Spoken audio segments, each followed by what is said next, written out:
This is Felt Recoil.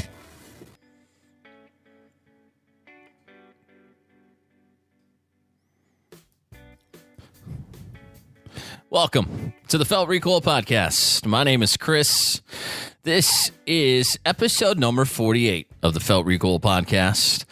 And normally this is the part where I'd introduce the guy sitting across from me, but he's not here because supposedly, we'll find out if this is true next time. Supposedly, Patrick's hot water heater blew up, I guess is what happened. I'm not real sure. Something like that flooded the crawl space in his house, so he's not here. It'll be me, and we got a lot to get to. So I'll jump right into it. But first, we're going to talk about this week's charity of choice. This is one near and dear both to our hearts and our home, but also very apropos for this week's episode. It is the Greenville War Fund for wounded and recovering officers here in the upstate of South Carolina. The Wounded and Recovering Fund was set up by Greenville County deputies after several serious line-of-duty injuries in the past years.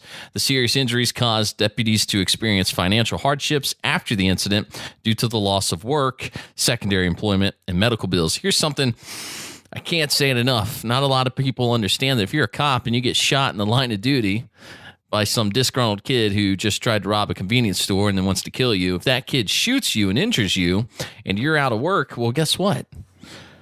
No money. The money dries up. You're responsible for certain medical bills. The insurance only covers so much. The police department might only cover so much. And then there can reach a point where you could be a cop who got shot in the line of duty and you're not getting paid anymore at all. Zero, zilch. And so that's where charities like the War Fund step in. And here in the upstate of South Carolina, the one place to go is greenvillewarfund.com. They're helping take care of those officers in their time of need.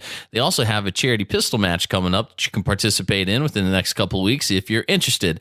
All the details on all of it at greenvillewarfund.com. greenvillewarfund.com. Okay. I want to talk about the Las Vegas timeline changing again.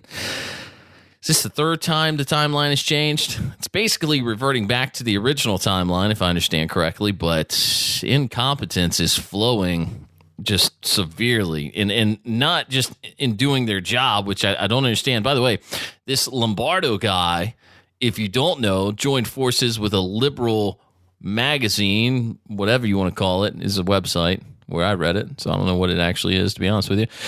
He joined forces with them, and he's now calling for a high-capacity magazine ban because that would have helped his guys get there 10 minutes quicker? Probably not, okay? And these guys took a while to get to that floor, and these guys took a while to respond. Okay, you're talking 10 to 12 minutes before they were at the shooter's door. It's a lot of time for him to wreak havoc. 10-round magazines wouldn't have changed that. 30-round magazines made very little difference. If the argument is the guy was firing a close to full auto firearm because he had the bump stocks attached, which now they're going after thanks to the NRA, good grief. What a week for us to be betrayed by people in our own midst. It's been a terrible week, and that's where this is going. But the Las Vegas police department is changing the timeline again. We'll get to that. I definitely want to get into it. ICE has said that 40 people are dead in California wildfires, and the guy that started it all, illegal immigrant, illegal alien, not even an immigrant. I don't know why we call them illegal immigrants. They're not immigrating in anything. They're here illegally. They're invaders.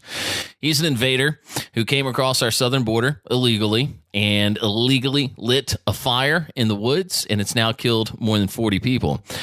He says he was cold. It was about 78 degrees outside when he lit the fire. I'll tell you more about him. Plus, our Voda of the week. We dedicate that to the dumbest person we can find in the news each week. And this week it's going to go to Barack Obama because Bo Bergdahl pled guilty to desertion and misconduct before the enemy. And Barack Obama thought, hey, this guy served with honor and distinction. Let's give up 5 members of the Taliban for him. That's a smart idea. So Barack's going to be our Voda of the week. But I'm going to slowly step into something that I hope isn't egregious in the way I approach it. I think that's the right word. I don't want to be overly critical here, but I can't understate the disappointment I have in somebody that is in the firearms industry who I thought highly of for some time, who has been a guest on this program, and I'm just not sure what's going on in his head. But if you're familiar with active self-protection, it's operated by a pastor out of Arizona named John Correa. And John, for all intents and purposes, seems like a really nice guy. He's been on this show.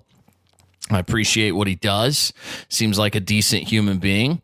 Anybody that dedicates their life to being a preacher must have more patience than I ever will, because I can't stand people and their drama, and I don't want anything to do with it. So kudos to John for the good he does. But I want to make a gentlemanly disagreement with something John did, and that is that John has joined the crowd of those taking the knee before the American flag. And John did it in a way that I think was unfair. John did it with a member of his church and posted on Facebook that he was not going to allow the media to discuss his church or his business, active self-protection, if he spoke to them about taking a knee. And so what that is trying to have principles without consequence. What that is hoping that you can take a knee at the state capitol, most likely in front of an American flag, and say there are racial disparities in this country. Police are racist people. The United States of America was founded on racist principles, and I agree with all of that. And I don't know that John Correa agrees with all that, but he took a knee.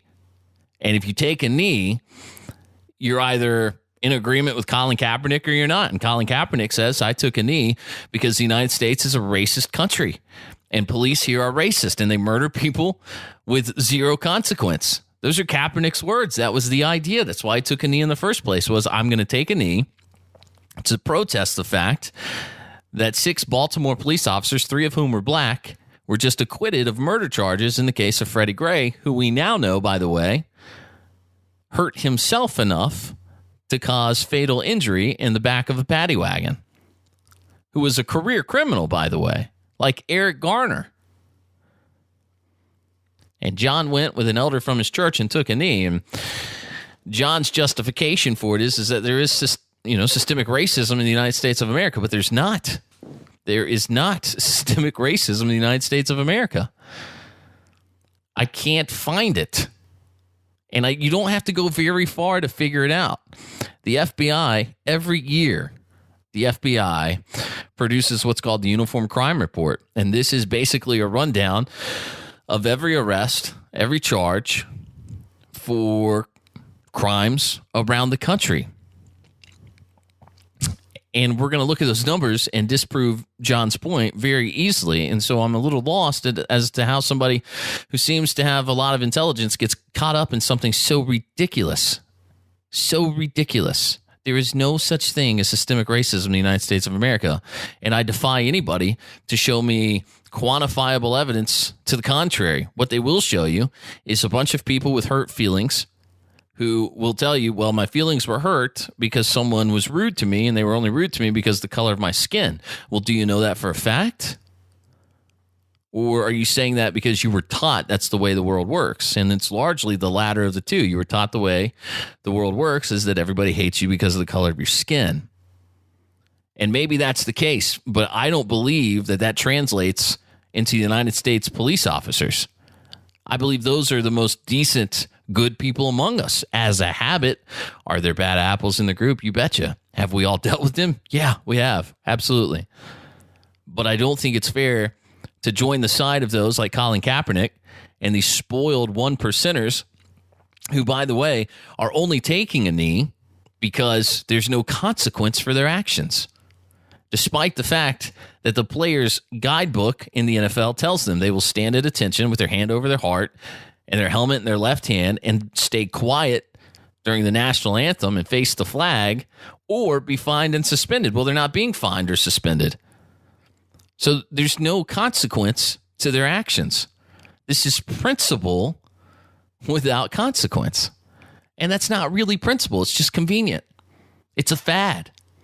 Kaepernick is now filing disputes against the NFL because they won't hire him because he's a subpar player who happens to be black. The first guy to take a knee beside him, also black, still employed by the same team. So it's all a ruse. It's all a lie.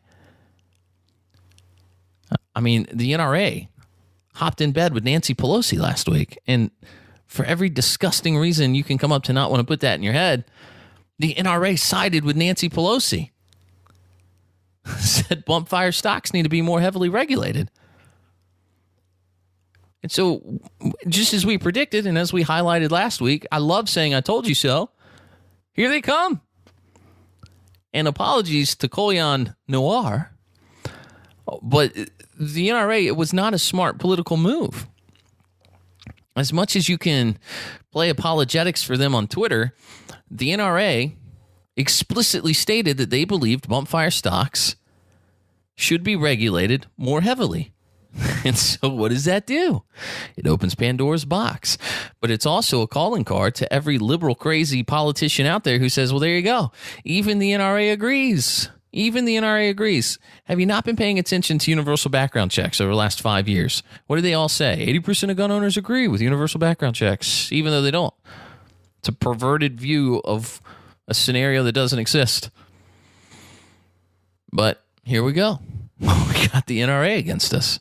And now we got guys in our own community taking a knee against law enforcement in America. What the heck is going on? What could possibly be in your head? And if you're going to try and say I took a knee, but not for the same reason these guys took a knee, it's impossible. It's impossible.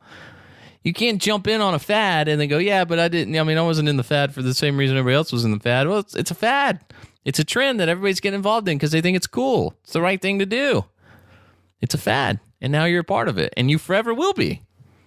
It's written down in the annals of history now. It's there. The internet is forever. Everyone will now know that a military veteran who's a firearms enthusiast agrees that American police officers are racists. So how can you argue with that?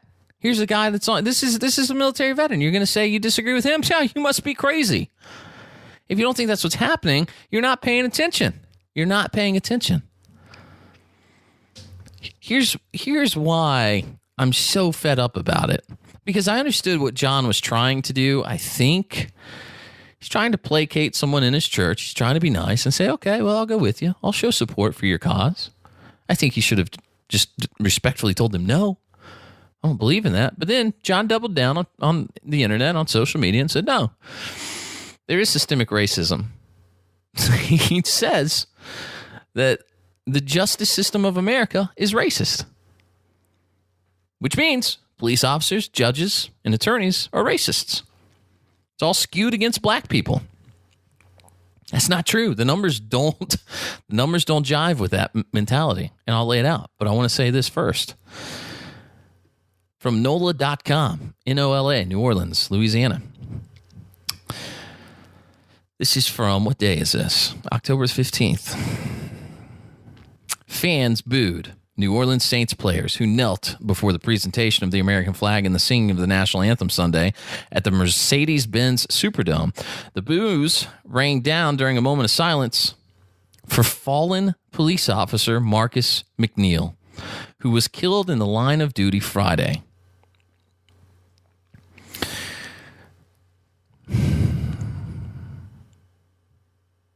These guys...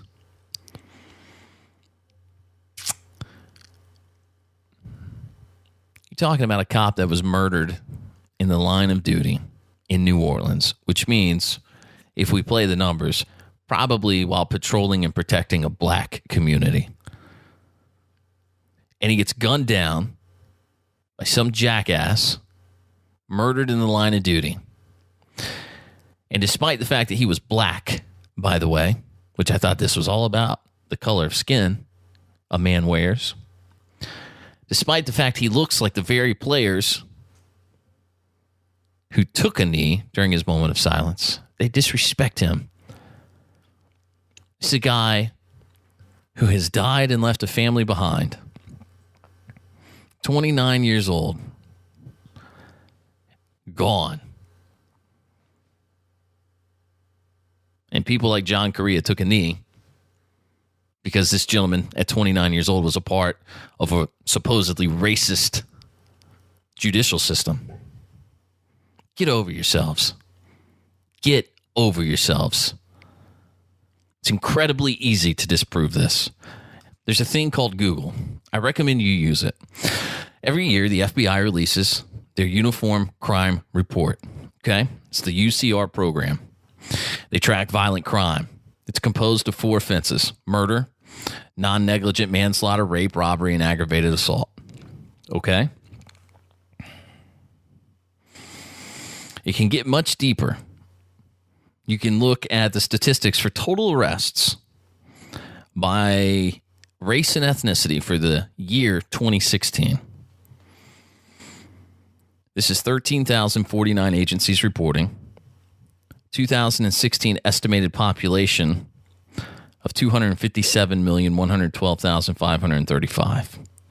That's the population residing in the areas of the agencies reporting, okay? You have 13,000 plus agencies reporting a total of 8.4 million arrests. Now, if these people are all as racist as the NFL and John Correa believe they are, then the numbers should speak for themselves. And we should see a staggering amount of black men arrested, correct? It should just be overwhelming. No one else should be arrested. It should be 99% black, correct? If there is racism in law enforcement and in the judicial arm of the American government, it's 1/3 of your government, in case you didn't know. If the judicial branch is as inbred and thoroughly racist as these people would have you believe, the numbers should be staggering. So we'll leave the blacks for last. No offense. How many of the arrests, by percentage, were white? Oh, crap. Oh, crap. 70%. Oh, crap. That kind of goes against the narrative. Because of all the ethnicities and races, one of them comprises 70% of the arrests. Oh, snap. This is not going to go well for you. American Indians and Alaska Natives, 2%. Surprising. Asians, pretty good people here, 1.2%. Native Hawaiians or other Pacific Islanders, 0.3%. Oh, that's weird. That's weird. Black or African American, 26.9%. 26.9%. What are we going to do? This doesn't match the idea that this is a racist law enforcement country.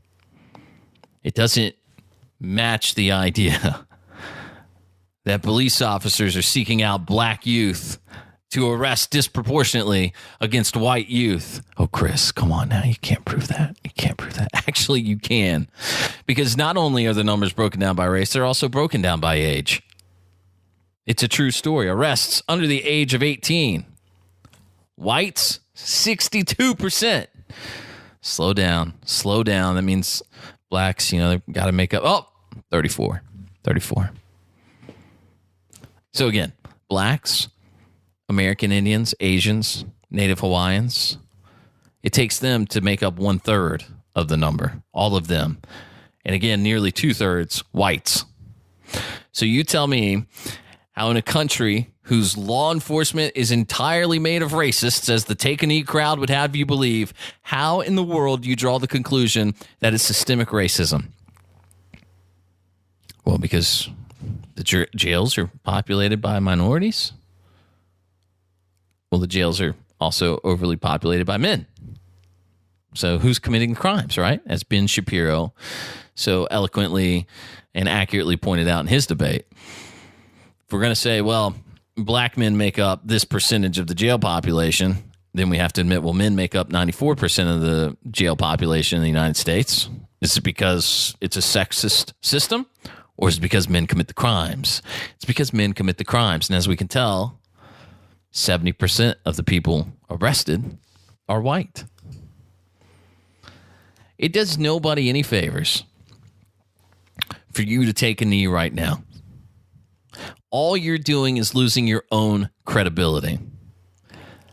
I'm not telling you that you can't do business with John Correa or you can't appreciate the things he does. Again, I got no problem with the guy. I think he's incredibly misguided on this point. He's been a guest on this program. That's how I came to know of him.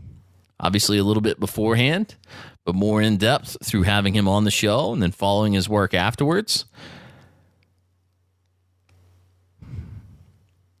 I'm not telling you what to do here, but I'm just telling you that if you're asking for my money every month, you're not going to get it if you take a knee. It's not going to happen. I'm a little bit fed up with people who continually act like they're on some sort of high horse, and then they have zero ability to back it up with any sort of quantifiable data. And I'm not saying that specifically at John. I'm saying it about the entire take a knee community, which he unfortunately is now a part of.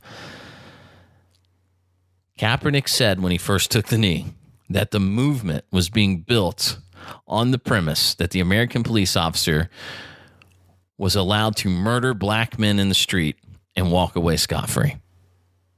That is where Take a Knee started.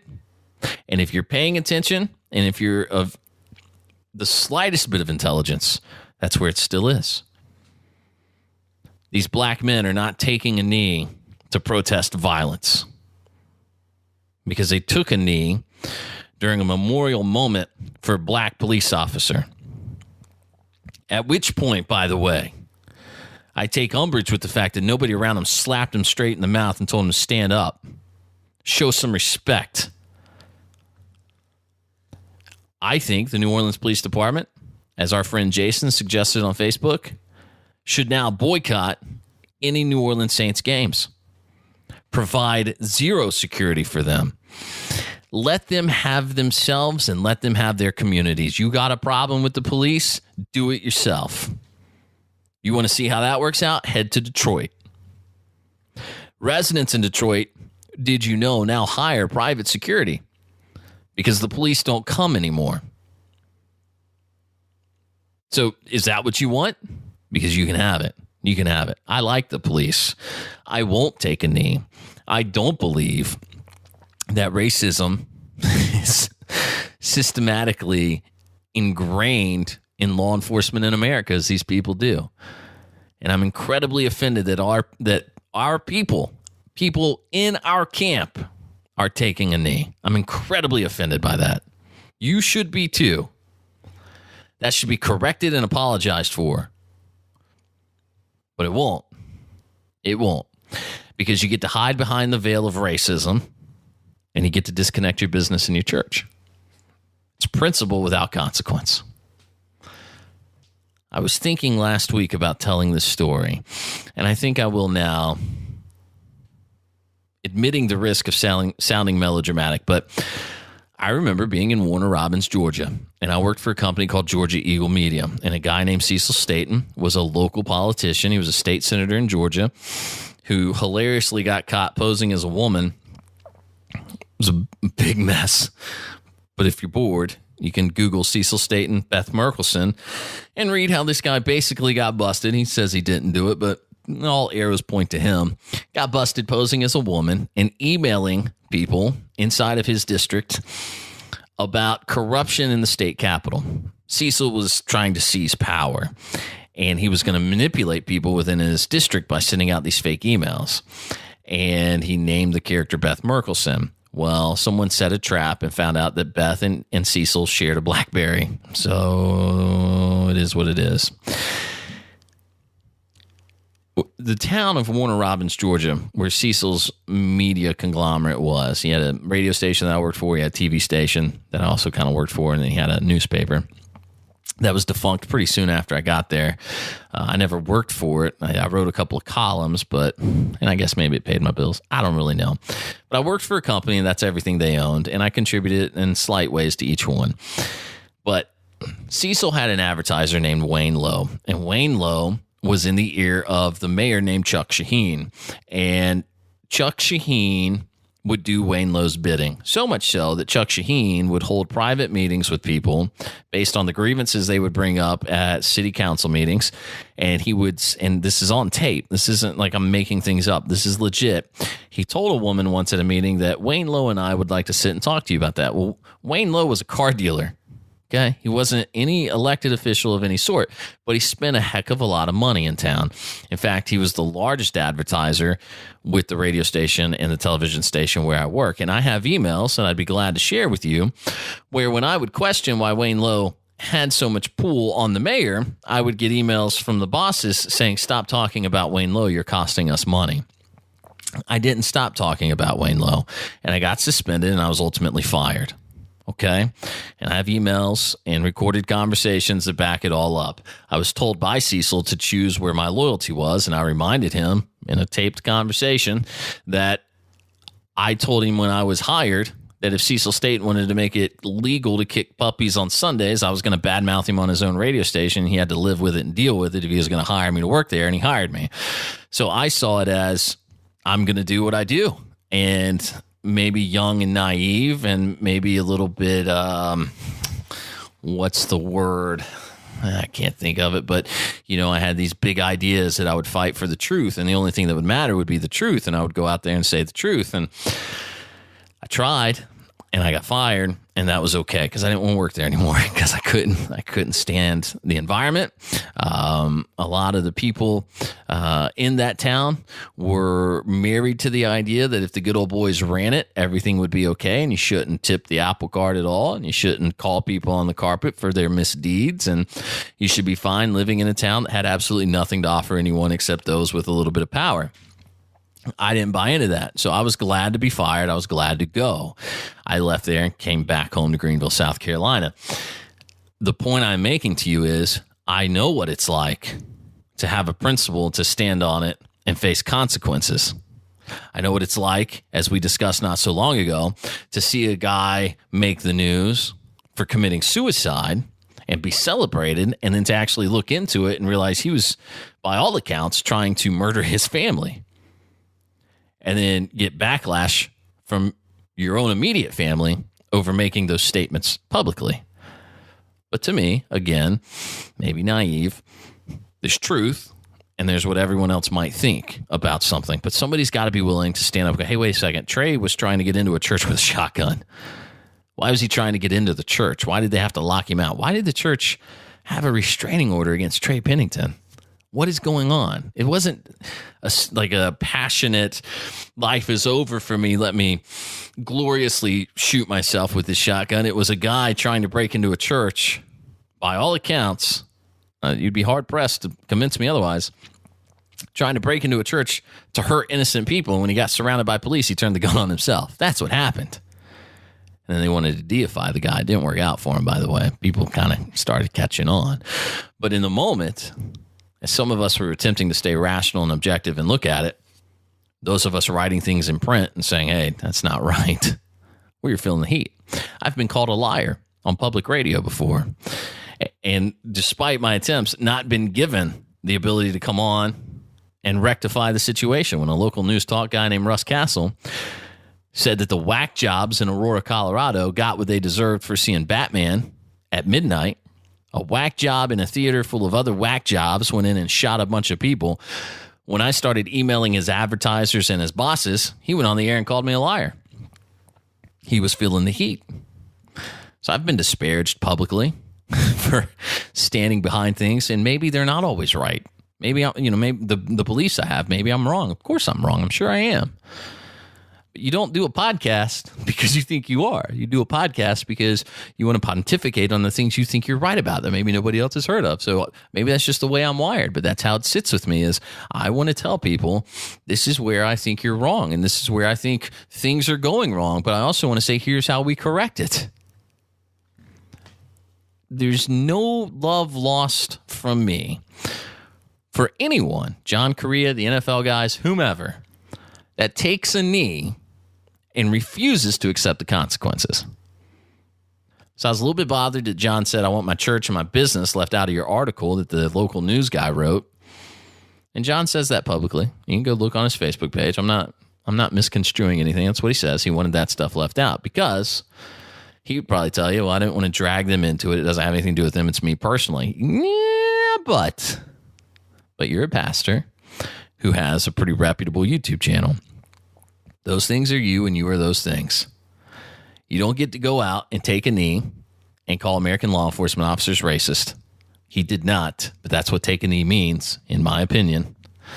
You don't get to do those things and then walk away without consequence. And the consequence for me is just a loss of respect. Okay. I respected the guy when we had him on the show.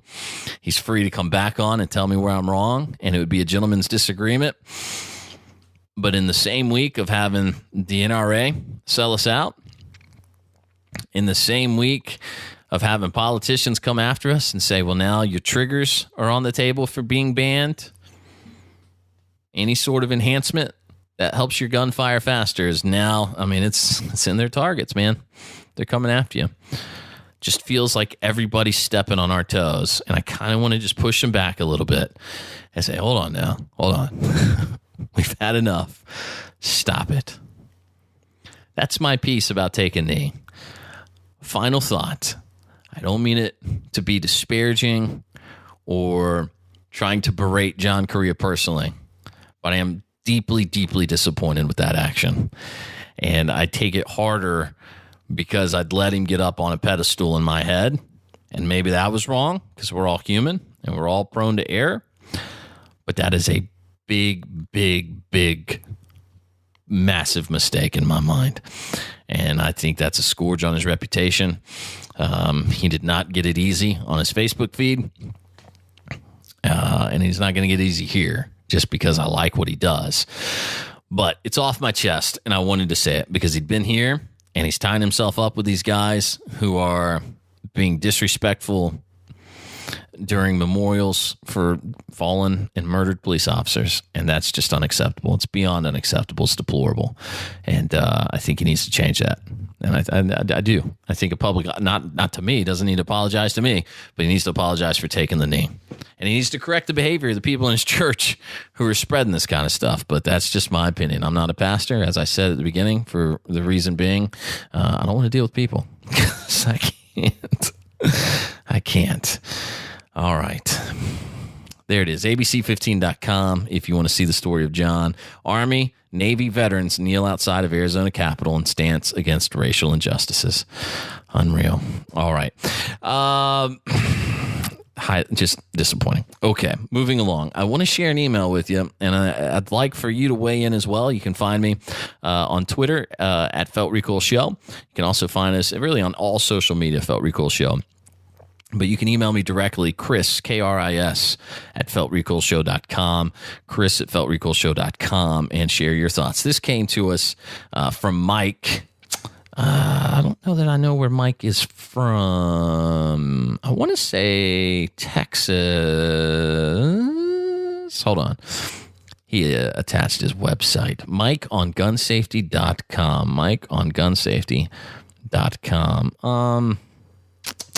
I'm sorry, Mike. I can't remember where you're from, and I got to keep moving here. So, Mike on gunsafety.com, cool little website if you want to check it out. Mike sent an email and said, hey, guys, been listening and wanted to weigh in about Las Vegas. I've been watching a lot of videos on the subject and agree many of the theories are really way out there. However, there are enough inconsistencies and things we don't know that make me wonder what is really going on. For example, in the photo of the killer that was leaked, there's an AR with a bipod over his left leg, and the revolver he allegedly used to off himself is 4 inches above his head. How does that happen? Anyway, all I can say is watch the movie Shooter again. Jesus Campos equals Sergeant Timmons? ? Who knows? Just saying.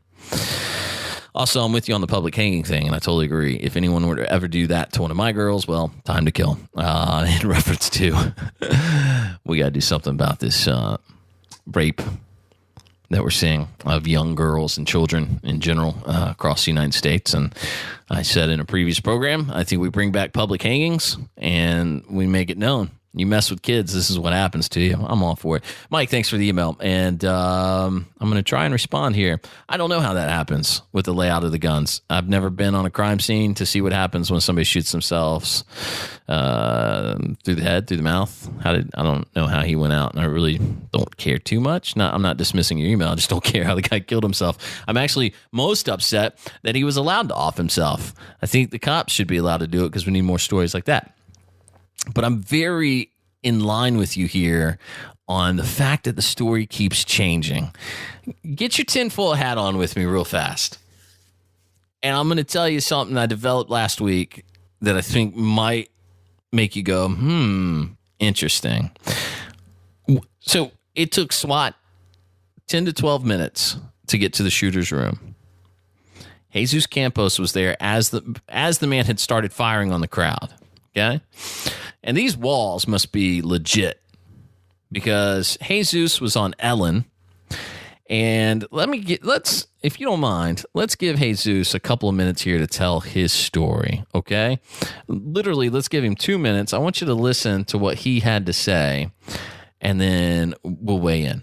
Jesus, you're the security officer, and you were called to check on a door that was, I guess when a door is left open for a certain amount of time, you're supposed to go check on it, right? Yes, we get notifications, making sure that to secure them, or if they were already been secured, just making that check on the doors. Okay, so you were going up the fire escape to get there? Via the stairwell. I was coming from the 31st up to the 32nd. Right.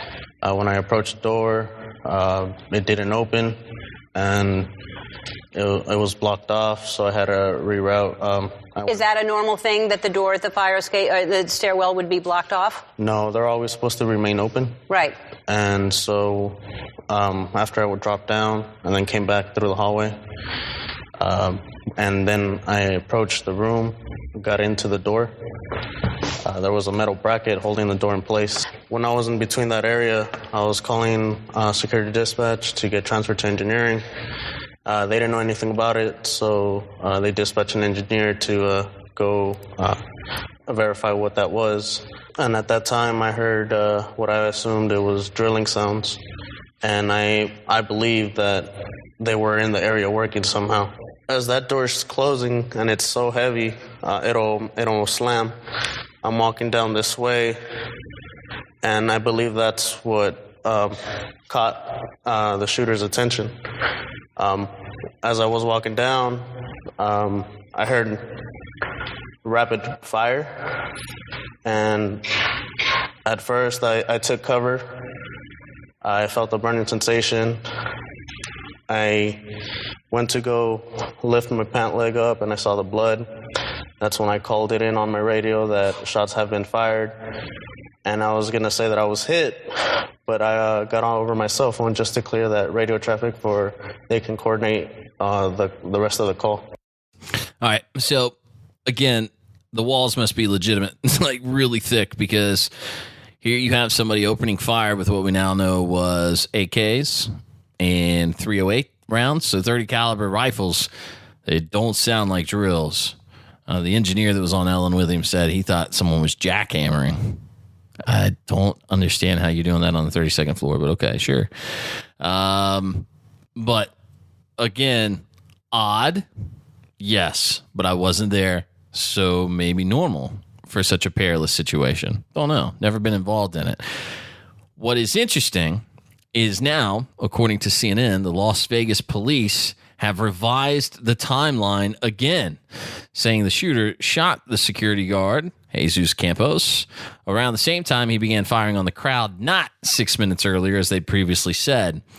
Speaking at a news conference on Friday, Clark County Sheriff Joe Lombardo, the guy who doesn't want you to have high-capacity magazines, didn't offer any new information about what motivated the shooter.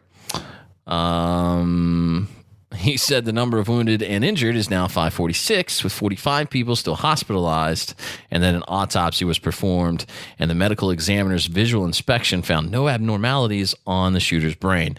I don't really understand why we're so obsessed with the guy's motive.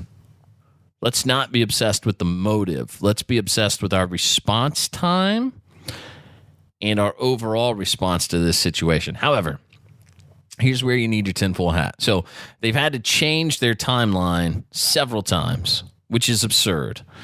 Okay, they should be better at this. Their PR is a nightmare and a disaster. And although I think his tears during the news conference, if you saw him, were legitimate, I think he is in a great deal of pain and stress and likely dealing with a lot of embarrassment he'd rather not be dealing with. I don't know that I feel like he's handling this as well as should be expected. Now, all of that compounds the fact that the shooter's brother is an absolute crazy man. Listen to this exchange between the shooter's brother and the media. And just so you know, the question you're going to hear in the beginning is a reporter saying to him, you used the phrase evil genius. Is that right? You used the phrase evil genius. Do you think that I'm sorry. I mean, that's the thing I shouldn't have said. But that's what people are, I mean, that he's this... but he's a highly intelligent. There's absolutely no, and this is the other part that I want to stress with this, that it doesn't matter that they won't chase people, but people are saying, oh, he must have had help. Steve had no help. Steve didn't take help. It did not take a village for Steve. Steve was I'm sorry. Please don't. I'm using I was about to use a colloquial term that would besmudge one of the armed forces. Steve was a standalone guy. All right. He was going to use a colloquial term that was going to besmudge. Besmudge? So I don't even, begrudge? What word was he going for? Besmirch. Okay. The armed forces. I think he was going to call him an army of one. Steve was an army of one. Maybe. Maybe Steve was an arms dealer. Maybe. Probably not. Maybe. Let me ask you a question. ISIS took responsibility for the shooting pretty soon after it happened. The shooter had dozens of firearms, thousands of rounds by all accounts, right? What is the possibility that this was an arms deal where they had, his brother says the guy was incredibly wealthy. $100,000 wasn't a lot of money to him, he says. Flying to Paris for dinner, his brother says, was the equivalent of you and I driving to the grocery store. Let's suppose that's true. Where's he getting that crazy amount of money in playing slots $100,000 a time? As his brother said, he'd pump that much money into a slot machine in a couple hours. Okay. Where do you get that kind of money?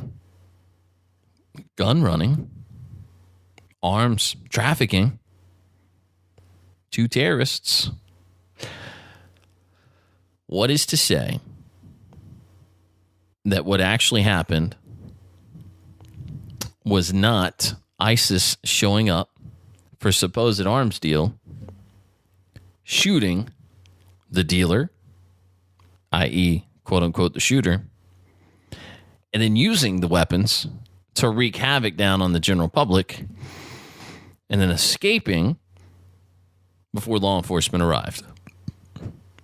Is that why we haven't seen tape?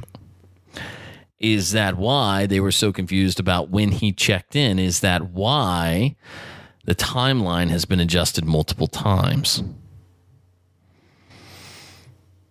I don't know how many people it would take, just maybe two operatives inside that hotel room. They kill him. They each bust a window out and they start firing. I'm just saying. I'm not saying it definitely happened. What I am telling you is it's a theory worth considering the fact that we can't get straight answers from law enforcement and that they really seem to have bungled this from the go. So just think about it. An ICE detainer was issued for the suspected wine country arsonist who is now in a Sonoma jail. The U.S. Immigration and Customs Enforcement Agency, according to Breitbart, issued a detainer request on the Sonoma County Jail for Jesus Fabian Gonzalez, who was arrested Sunday on suspicion of arson in wine country fires that have killed at least 40 people. Breitbart News reported that the Sonoma County Sheriffs had arrested Gonzalez, 29 years old, at Maxwell Regional Park in Sonoma County after a series of reports of ongoing fires in the region. Mr. Gonzalez was observed around 3 p.m., I'm not sure when, wearing a jacket and walking out of the creek area and a plume of smoke behind him. Mr. Gonzalez is homeless and reportedly known by law enforcement to have been living under a nearby bridge. He claimed he was cold and had lit the fire to stay warm, but it was a balmy 78 degrees when he and the plume of smoke were first observed. Mr. Gonzalez was booked into the Sonoma County Jail for suspicion of felony arson. His bail was set at a steep $110,000. That is according to Sonoma County Sheriff Public Information Officer. Sergeant Spencer Crum told Breitbart that Mr. Gonzalez is also on a U.S. Immigration and Customs Enforcement Agency detainer request, despite Sonoma County declaring itself as a sanctuary county in May of 2014.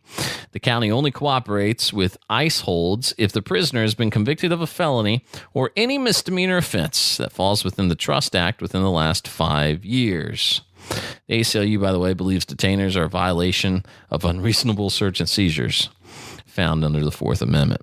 The Sonoma County Sheriff's Department's 1.0 policy statement reads, "No person shall be held solely on the basis of their immigration status," and adds that immigration status of a person and the lack of immigration documentation should have no bearing on the manner in which Sheriff's Office personnel execute their duties.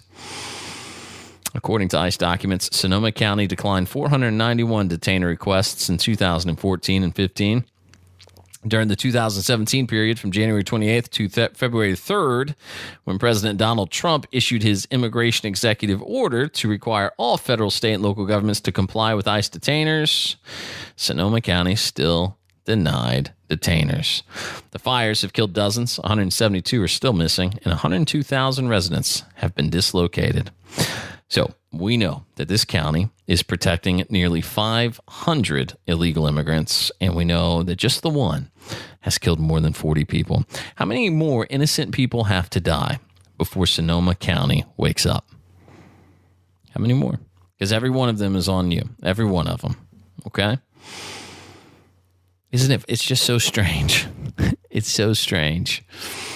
We are literally willing to cut our nose off to spite our face. It's unreal. If you live in California, I feel for you. I hope you get out very, very, very soon. Very soon. Or just, maybe establish a new government instituted by men. The line slips my mind. You see what I'm saying? You have the moral right, the obligation, you ought to establish a new government in California. All right, last but not least is our vote of the week. Former President Barack Obama. According to NPR, Army Sergeant Bo Bergdahl was held by the Taliban after leaving his base in Afghanistan in 2009, and he has now pleaded guilty to desertion and misbehavior before the enemy.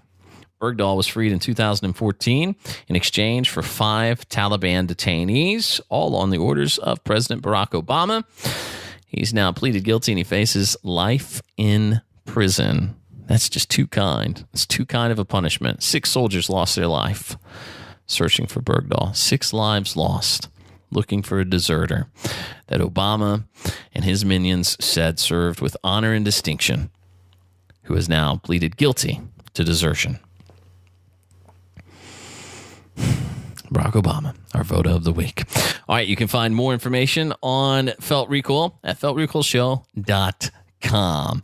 And look for us traveling around. SHOT Show is coming up after the first of the year, and then we're trying to arrange a couple of range days where we want to come shoot with you. So if you're in our neck of the woods and we can drive there within a day, we'd like to hear from you. We're already setting one up.